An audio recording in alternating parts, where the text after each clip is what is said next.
Their world is killing people. Their world is controlling resources, and they don't play fair. Like, they release stories that aren't true. They use disinformation to switch narratives.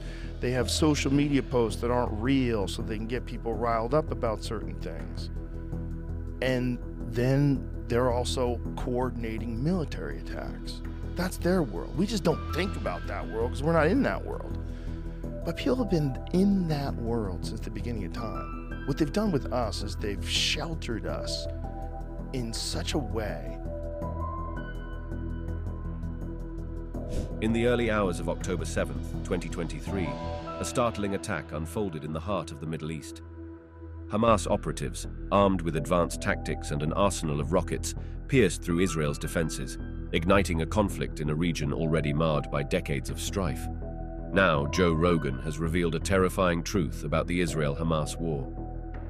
But what drove Hamas to initiate this daring and destructive assault? And how did Israel, with one of the world's most formidable security systems, fail to foresee it? Is there hidden information being withheld from the public? Join us as we unravel the complex web of history, power, and espionage that led to this catastrophic event.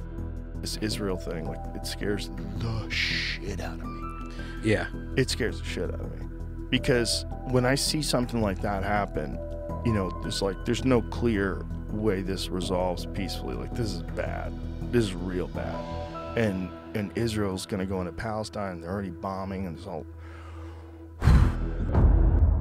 For over 1,000 years, Jews across Christian Europe faced relentless persecution. Accused of deicide, which was the killing of Jesus Christ, they were marginalized, confined to ghettos, and faced harsh discriminatory laws. Economic and social ostracization was the norm. In the late 19th century, amidst this persecution, a movement took root among Jews, Zionism. This was more than a desire. It was an aspiration for a safe haven, a Jewish homeland, where they could live free from persecution. The ancient lands of Israel and Judah, with Jerusalem at its spiritual core, beckoned as the Promised Land. This region, steeped in Jewish history, was seen as their rightful home, a place of both ancient expulsion and return.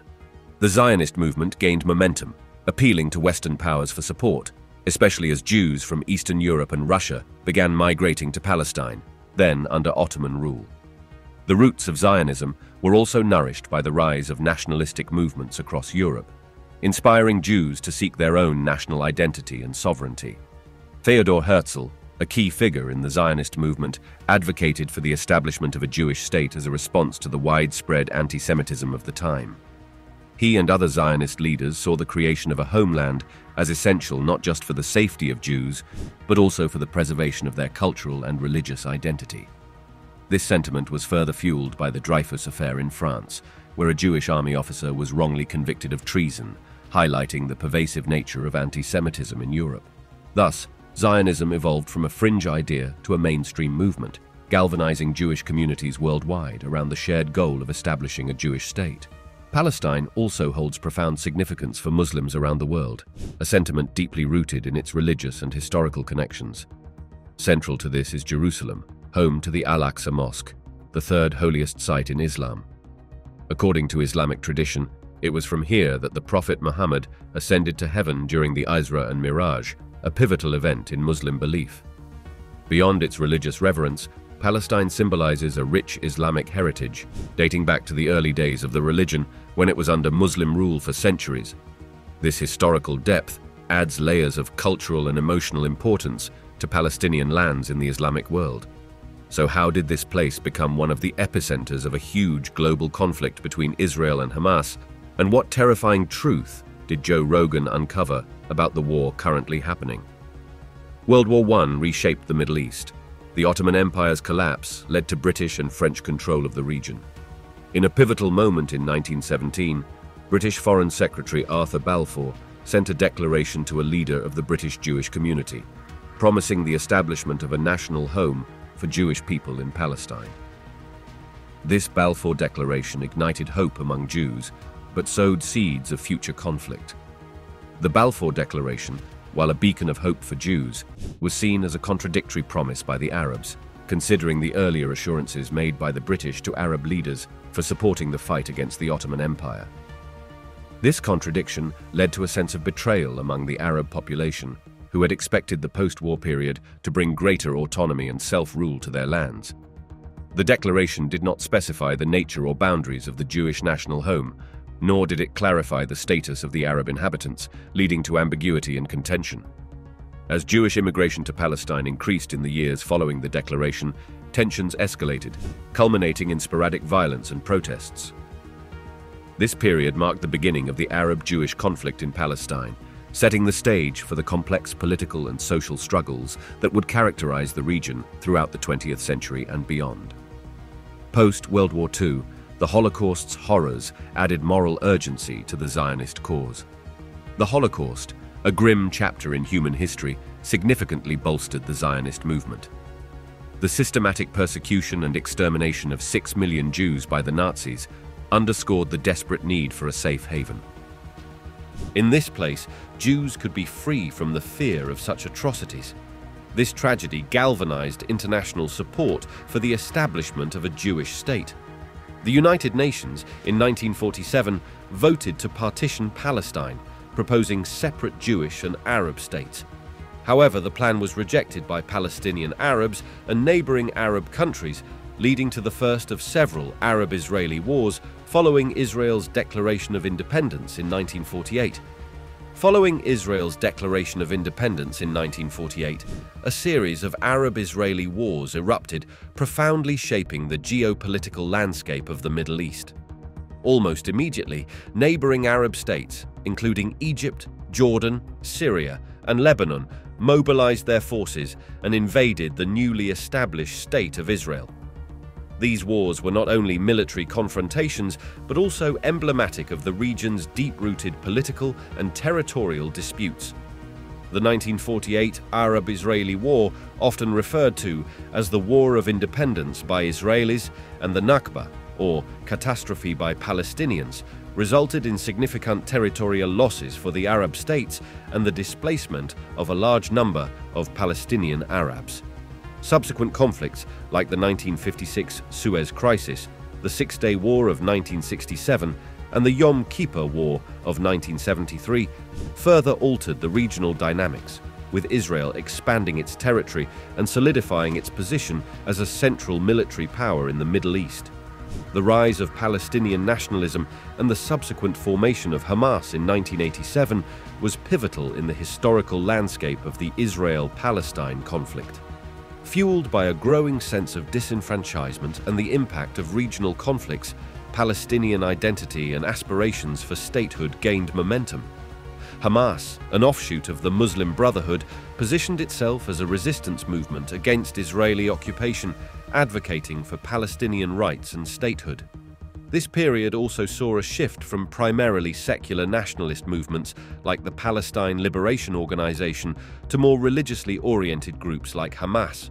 The organization's charter, rooted in Islamic principles, called for the establishment of an Islamic state in Palestine.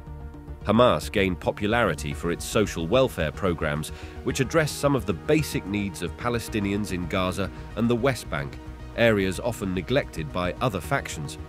However, its military wing carried out attacks against Israeli targets, leading to its designation as a terrorist organization by several countries.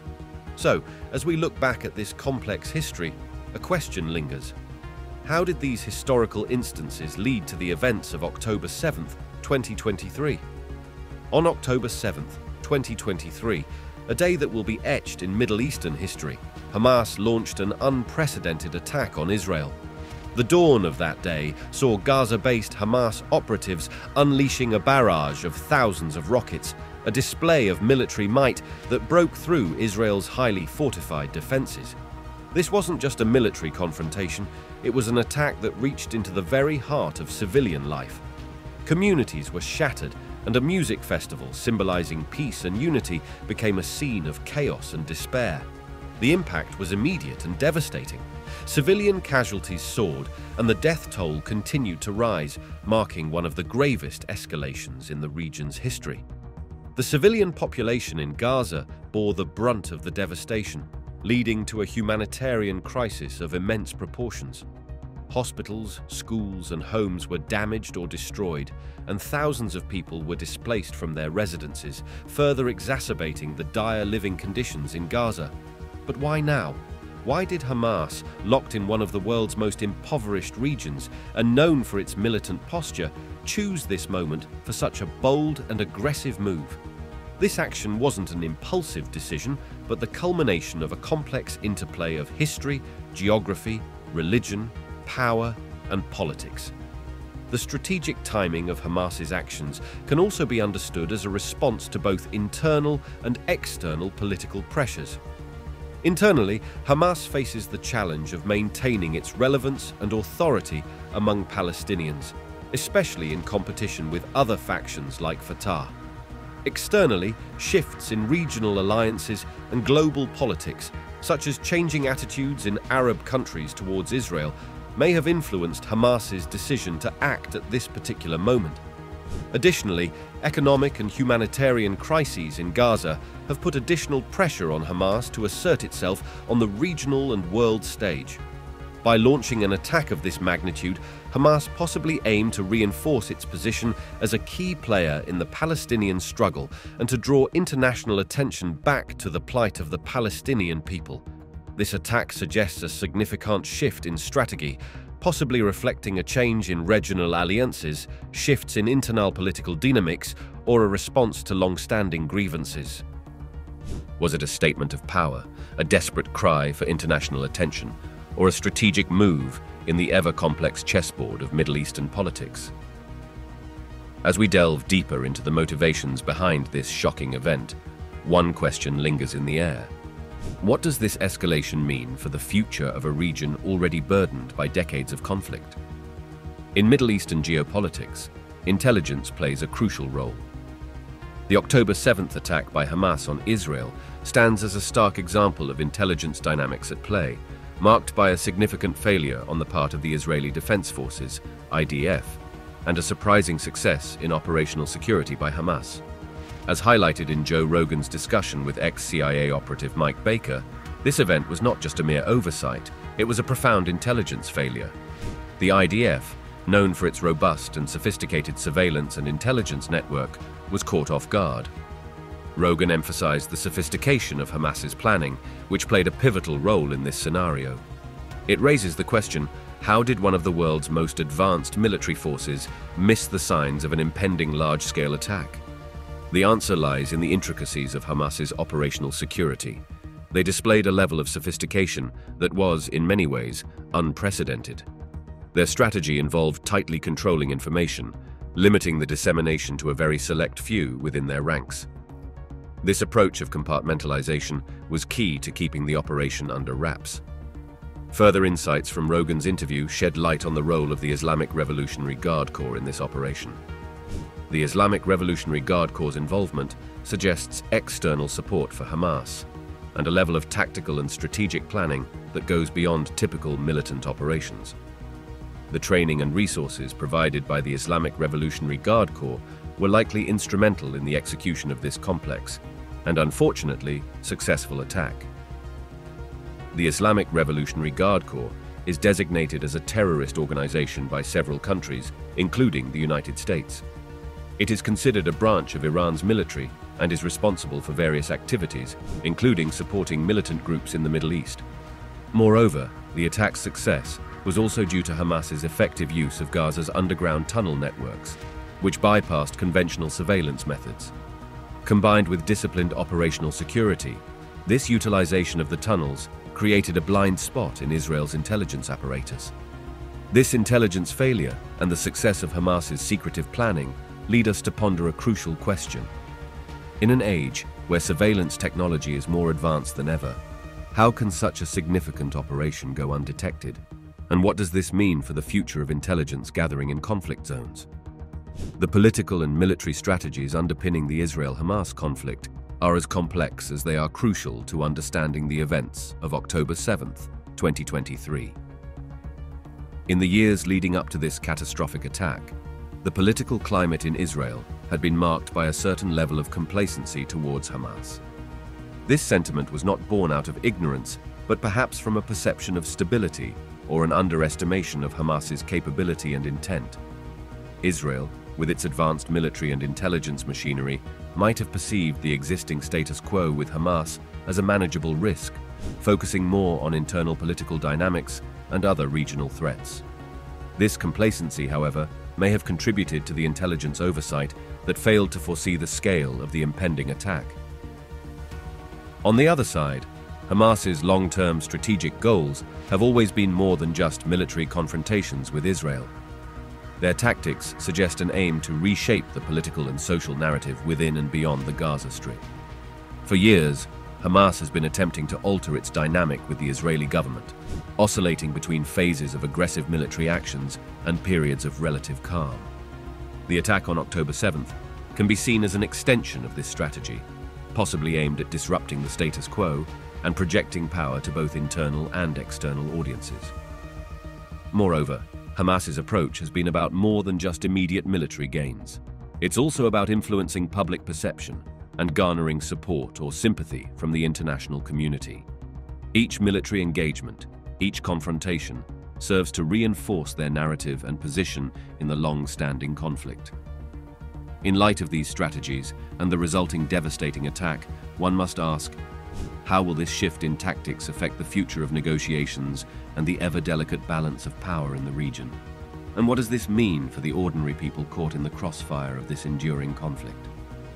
The humanitarian and economic aspects of the Israel-Hamas conflict, especially in the Gaza Strip and the West Bank, are multifaceted and deeply troubling. Joe Rogan's insights bring to light several critical points in this context. Gaza and the West Bank have long been mired in a humanitarian crisis. The living conditions in these areas are dire, with a significant portion of the population living in poverty, facing inadequate access to clean water, healthcare, and education. The economic policies of Hamas, which controls the Gaza Strip, have further exacerbated these issues. The blockade, in place since 2007, has severely restricted the movement of goods and people, crippling the economy and leading to high unemployment rates. Moreover, the political divide between Hamas in Gaza and the Palestinian Authority in the West Bank further complicates the situation, leading to a lack of unified leadership and strategy. This division impacts governance, development, and the peace process with Israel. International aid aimed at alleviating the humanitarian crisis often faces obstacles due to this political fragmentation and the ongoing conflict. The residents of Gaza and the West Bank, therefore, find themselves caught in a cycle of conflict and deprivation, with limited prospects for economic or social improvement in the near future. Rogan's discussion highlights the complex issue of international aid allocation and its misuse. Billions of dollars have been poured into the region with the intention of improving the lives of Palestinians. However, as Rogan pointed out, there is evidence that Hamas has diverted a substantial portion of this aid for purposes other than intended. This includes funneling funds into military activities rather than addressing the dire needs of the Palestinian people. The misallocation of these resources directly impacts the humanitarian situation in Gaza, where basic necessities remain scarce. Moreover, the living conditions in Gaza under Hamas's rule reflect a stark contrast between the leadership and the general population. While the leadership reportedly enjoys considerable wealth, the average citizen struggles with the daily realities of economic hardship and limited resources. This disparity raises an important question. How can the international community effectively provide aid that directly benefits those in need rather than being diverted for other purposes? And how can the cycle of economic hardship and conflict in the region be broken to pave the way for a more stable and prosperous future for the Palestinian people? The attack on October 7, 2023, by Hamas on Israel has far-reaching implications, not just for the immediate region, but for international relations at large. This incident has rippled through the geopolitical landscape, influencing the perspectives and strategies of global powers and regional players alike. In the wake of the attack, international reactions varied, reflecting the complex web of alliances and interests in the Middle East.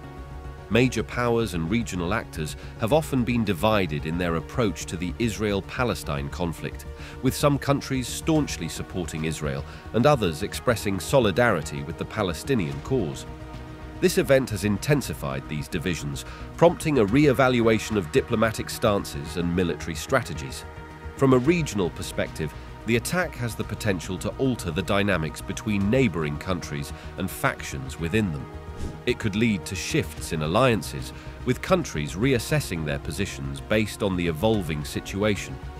The attack might also impact ongoing peace processes and negotiations in the region, possibly either hindering or accelerating diplomatic efforts, depending on the responses of key stakeholders.